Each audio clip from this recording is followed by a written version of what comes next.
থাকতেন, একের পরে এক বাড়িতে লোক পাঠাইতেন যে আব্দুল মুত্তালিবের বেটা আব্দুল্লাহকে আমরা বিবাহ করতে চাই। আব্দুল মুত্তালিব চিন্তা ভাবনা শুরু করলেন, একের পর এক যদি এমন হয় তাহলে তো সমস্যা হয়ে যাবে। যুবতীদেরকে জিজ্ঞাসা করলেন, আব্দুল্লাহ জিজ্ঞাসা করলেন, হে যুবতী বোন, তোমরা আমার প্রতি এত আসক্ত কেন? আমার কি সমস্যা? বলে, তোমার চেহারার মধ্যে কেমন কেমন কি যেন একটা চমকায়। সুবহানাল্লাহ বলতেন না? আব্দুল মুত্তালিব মা আমিনার সঙ্গে বিবাহ আবদ্ধ করে দিলেন। বিবাহ করার পর আব্দুল মুত্তালিবের বেটা আব্দুল্লাহর চেহারার মধ্যে ওই আগে যে চমকটা চমকাইতো বিবাহের পরে আর দেখা যায় না। হঠাৎ আব্দুল্লাহ আমার আপনার পয়গম্বরের বাবা ব্যবসার উদ্দেশ্যে সিরিয়া যাওয়ার পথে ইন্তেকাল করেন।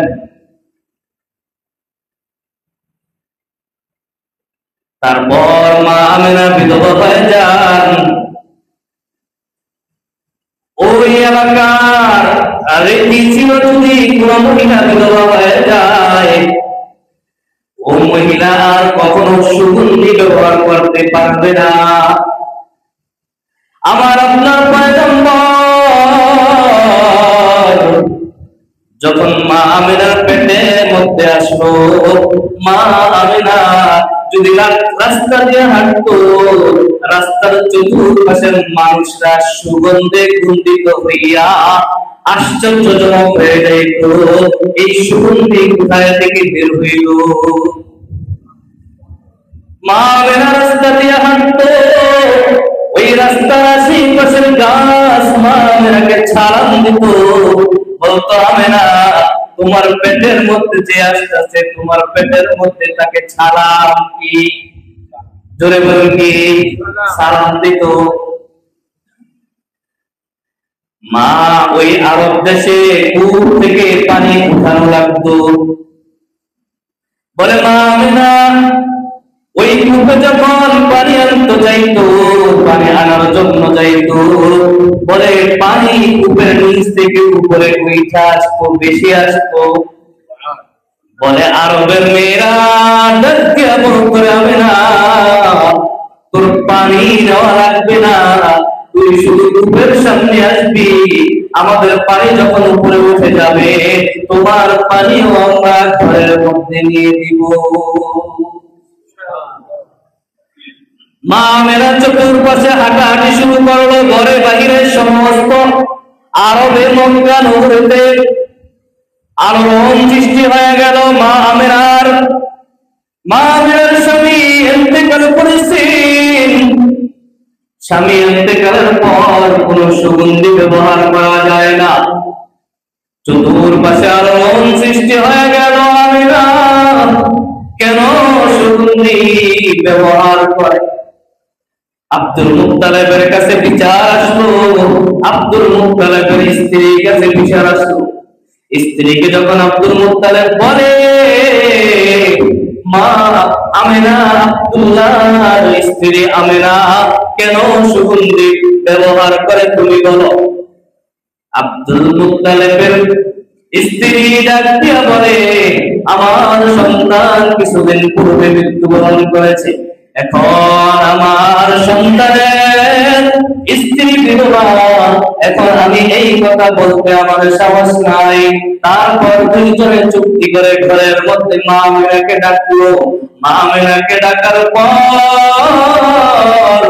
বলে, আমিনা তোমাকে আমরা মুহাব্বত করি, ভালোবাসি, কিন্তু এলাকার মানুষ বলে যে তুমি বলে সুগন্ধি ব্যবহার করো, এই সুগন্ধি ব্যবহার করো, মানুষ সকল আমাদেরকে খোঁটা দেয়। বলে মা আমিনা ডাক দিয়া বলে, বাবা জানো না তোমার আব্দুল্লাহ আপনার সন্তান আমার পেটে আসার পর আমি যখন থুতু ফেলাই ওই থুতু থেকেও সুগন্ধি বের হয়। বলে আমি যখন হাঁটাহাঁটি করি চতুর্পাশে আমি কাউকে দেখি না, কে যেন আমাকে সালাম দেয়। আরবের সমস্ত মানুষ পাগল হয়ে গেল, এই সুগন্ধি কোথায় পাইল? মা আমিনা ডাক দিয়ে বলে, আরবের দল, এই সুগন্ধি আমার না, আমার পেটে কে যেন আসছে। আমি এখন থুতু পালাইলে সুগন্ধি বের হয়, আমি গোসল করে গোসলের পানি থেকে সুগন্ধি বের হয়। সুবহানাল্লাহ। মা আমিনা ডাক দিয়ে বলে, আমার পেটে যখন বাচ্চা আসলো, দুনিয়ার মানুষের পেট একটু পর পর 2 মাস 3 মাস 4 মাস 6 মাস যখন অতিক্রম করে পেট একটু বড় হয় স্বাভাবিকভাবে, ঠিক নেই? মা আমিনা ডাক দিয়ে বলে, আমার পেট স্বাভাবিক ছিল, আর আমি যখন ঘুমাই স্বপ্নে আমাকে কে যেন ডাক দিয়া বলে, এ আমিনা, তুমি জানো তোমার পেটে কে আছে? তোমার পেটে তো জানের সর্দার। বলে, তোমার পেটে যে আসবি দুনিয়াতে তুমি নাম রাখবে মুহাম্মদ। কি রাখবে? মুহাম্মাদুর রাসূলুল্লাহ। দুনিয়াতে তুমি তার নাম রাখবো মুহাম্মদ, আর আসমানে আমি তার নাম রাখবো মিম্মান ইসমুহু আহমদ। সুবহানাল্লাহ। মা আমিনার পেটে যখন আমার আপনার পয়গম্বর ধীরে ধীরে ধীরে ধীরে বড় হইতে শুরু হয়, বলে মা আমিনার পেটে যখন আমার আপনার পয়গম্বর ধীরে ধীরে বড় হইতে থাকে, 10 মাস 10 দিন যখন অতিক্রম হয়,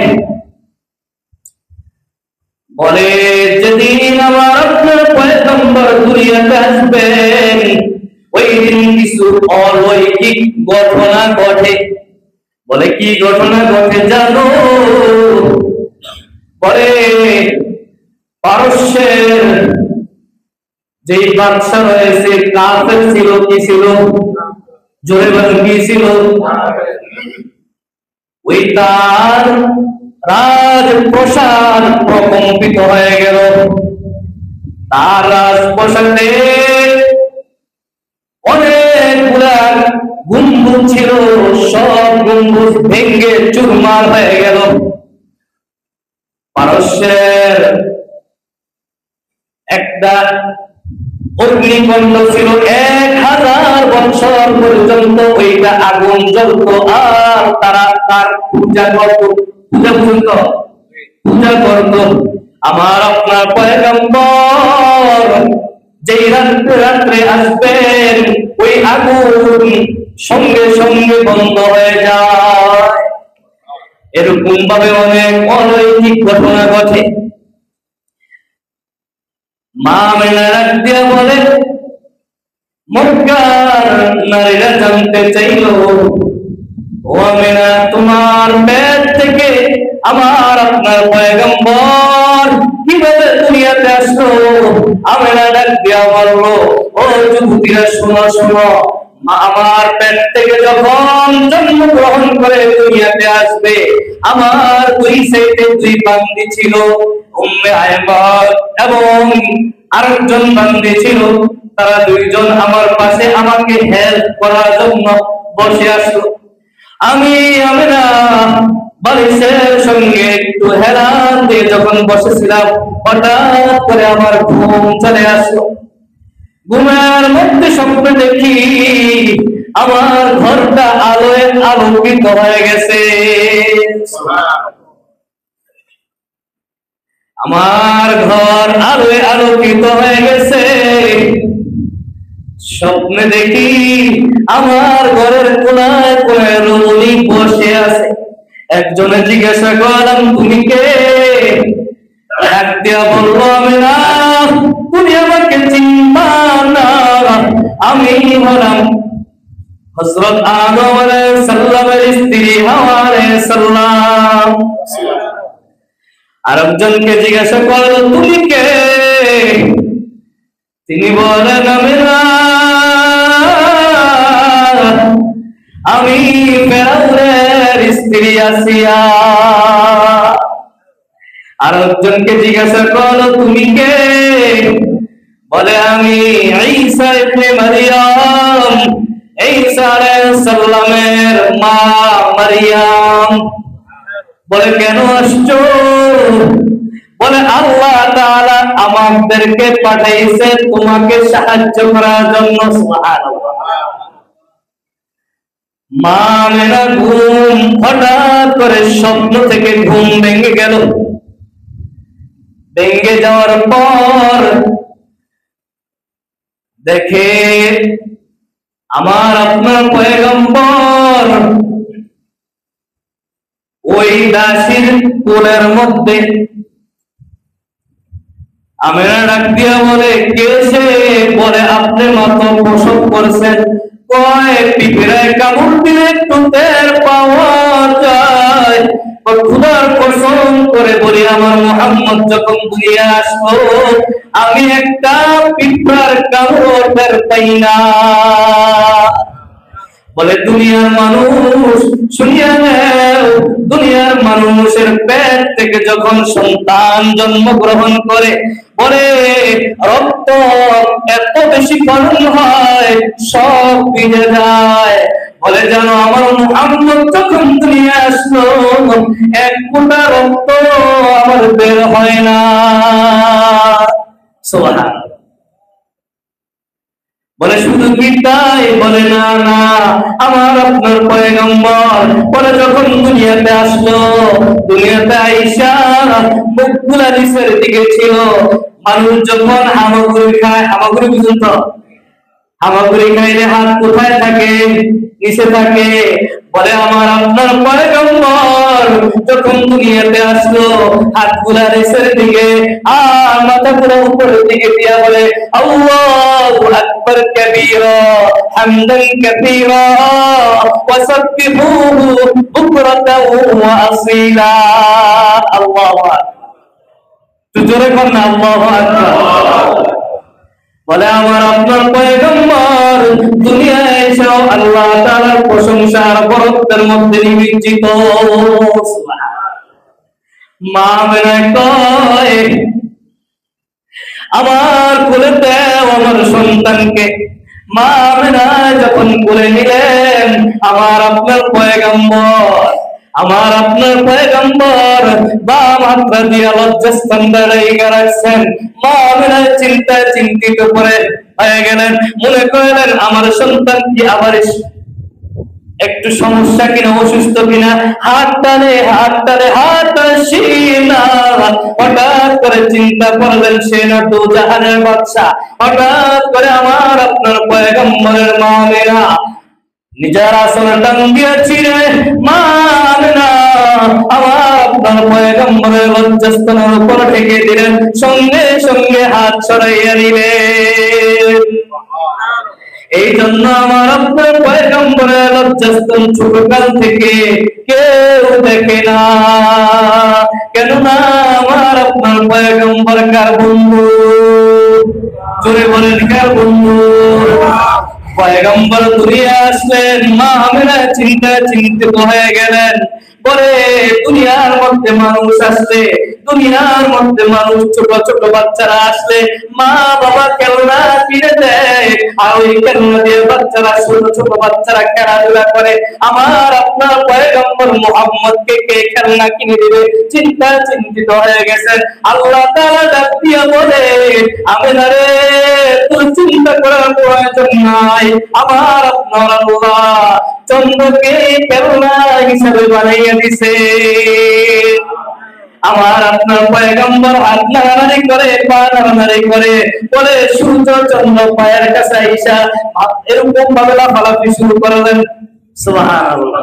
আবু তালেব ভয় পেয়ে গেলেন, বলে ডাক দিয়া বলে, বাবা জান আব্দুল মুত্তালিব, চাঁদ বুঝি চন্দ্র বুঝি আমার আপনার পয়গম্বর আমার ভাতিজার উপর পড়ে যাবে? জিবরাইল ঘোষণা দেয়, না রে না, দুনিয়ার কোন খেলনা আমার বন্ধুর জন্য আমি কিনে দিব না। আমি স্বয়ং আসমান থেকে চাঁদ সূর্যকে আমার আপনার পয়গম্বরের জন্য খেলনা স্বরূপ বানাইয়া দিলাম।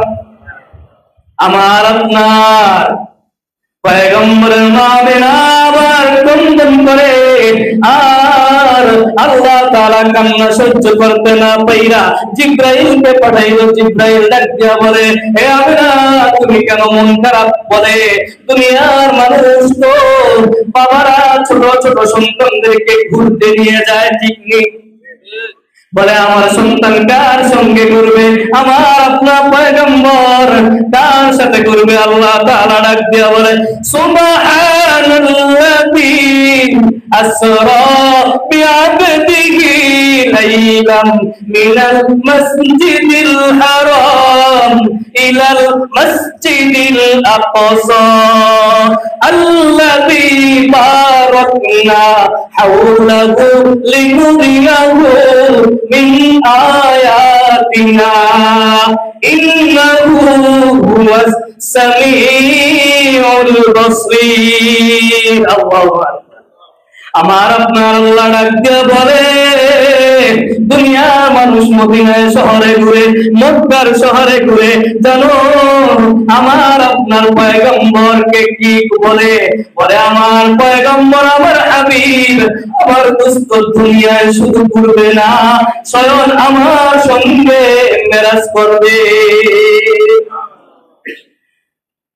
মা আমেনা যখন এরকম ভাবে বাচ্চা যখন প্রসব হয়, ওই দেশের দিকে ছিল অন্য এলাকা থেকে মহিলা এসে দুধ পান করাবে।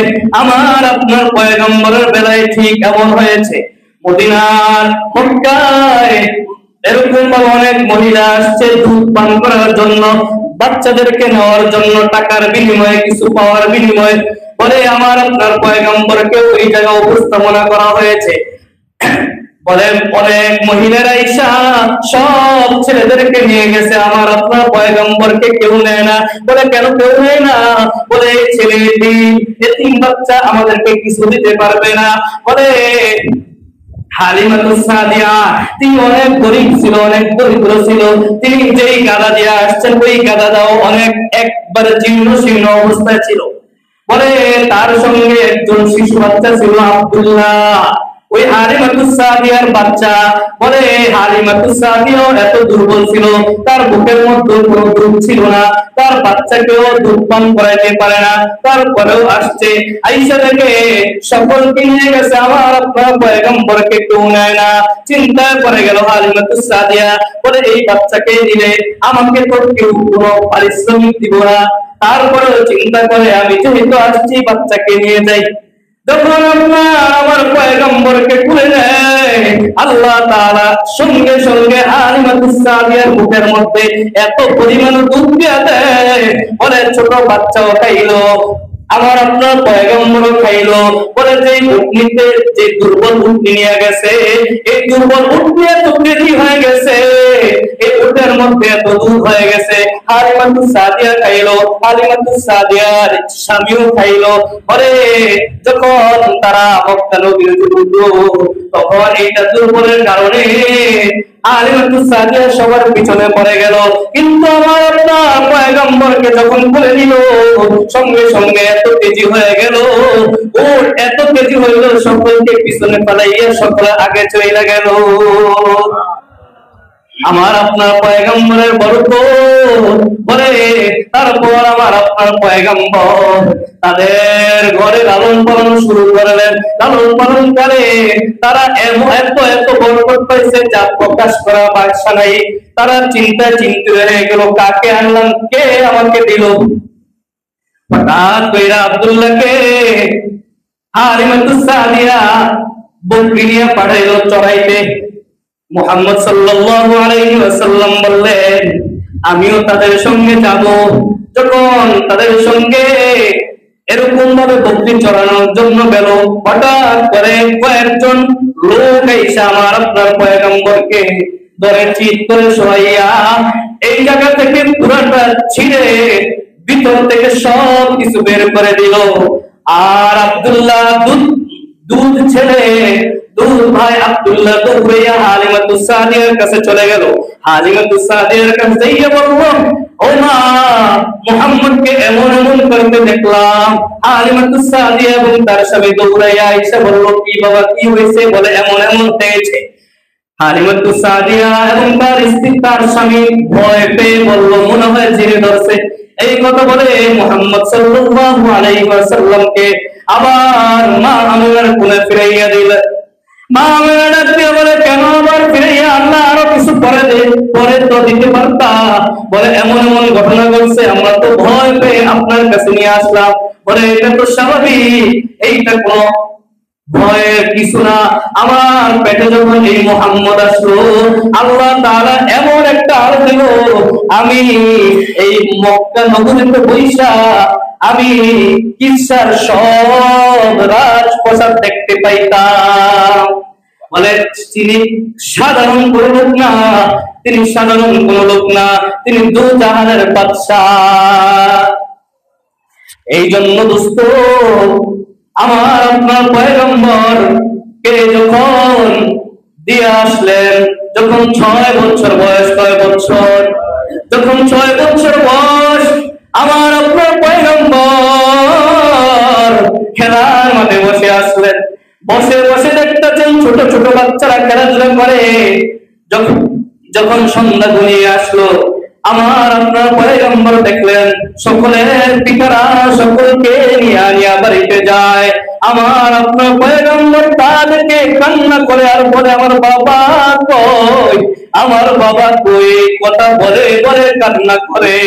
ওদিক দিয়ে মা আমিনা মুহাম্মদকে খুঁজতেছে আর লোকদেরকে বলেন, মুহাম্মদকে দেখছো কিনা? বলে, মুহাম্মদকে তাকে চিনি না, তবে দেখছি ছোট একটা বালক কান্না করে, আমার বাবা কই, আমার বাবা কই, এই বলে কান্না করে।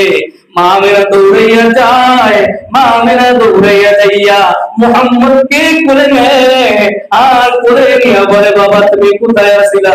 আমার আপনার পয়গম্বর ডাকতে বলে, মা বলো, আমার বাবা কই? সকলের বাবাকে, সকলের বাবা সকলকে কোলে নিয়ে বাড়িতে যায়, আমার বাবা কই, আমাকে ধরিয়া দেন। এই কথা বলে কান্না করে, মা আমিনা কান্না করে, মুহাম্মদ কান্না করে।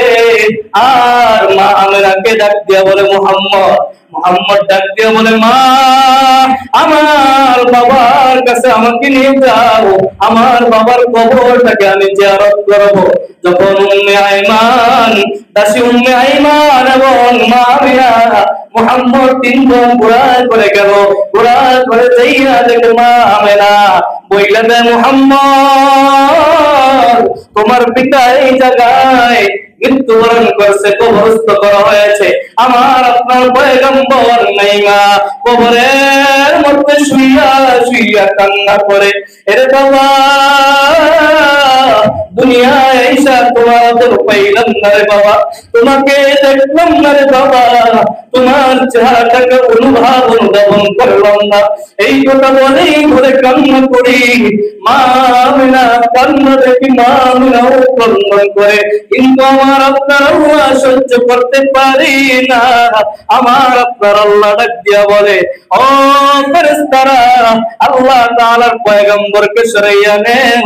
আল্লাহ তাআলার আদেশে মুহাম্মদকে সরাইয়া নেওয়ার পর যখন 3 জনে আবার রওনা হয়, হঠাৎ করে মা আমিনা ডাক দিয়া বলে, রে ও সন্তান, আমার পেটের মধ্যে একটু ব্যথা, আমি একটু নামি। নিচে ঘোড়া থেকে যখন নামলো, মা আমিনা ওই জায়গায় ইন্তেকাল করলেন, ওই জায়গায় কাফন দাফনের ব্যবস্থা কইরা দিলেন।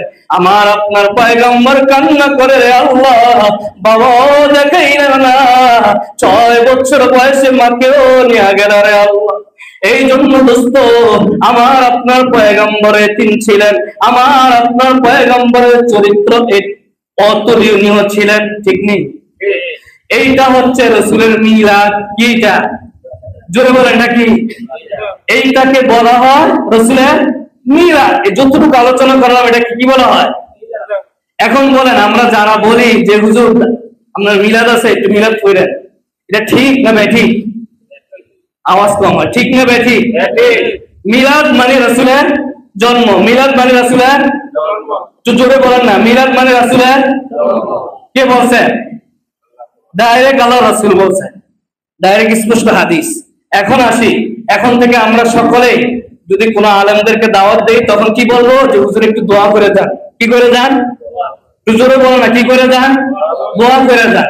মিলাদ রাসূলের জন্ম, রাসূলের জন্ম পালন করার বিষয় না, আলোচনা করার বিষয়। পালন করার বিষয় না, কি করার বিষয়? আলোচনা করার বিষয়। রাসূলের সিরাত পালন করার বিষয়ও আলোচনা করারও বিষয়। আল্লাহ তাআলা আমাদের সকলকে এগুলা মেনে চলবার মতন তৌফিক দান করুন।